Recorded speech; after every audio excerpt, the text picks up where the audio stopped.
And I think our Boone graduation today is a wonderful example of what happens when you commit to the idea that every maverick matters. The students were able to build and put together a small shed, a small house, and them learning measurements, them learning how to use power tools, and just seeing them learn something they didn't know how to do before, and just empower them how they interact with each other, how they interact with the instructor has been exciting. These are the skills that we learned from the Boom program.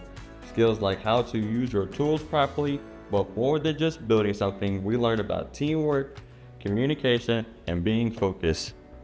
It's really heartfelt. One of the parents came afterwards and asked, well, what is the next step for my son? And so they saw what he was able to accomplish through the Boom program, and he's asking for next steps and how to connect with Midlands Tech. And so I think Midlands Tech has, showed them a pathway, and I think they're going to walk through that door. This actually gave them a taste for what is to come. We have several students that will be applying to the building construction program.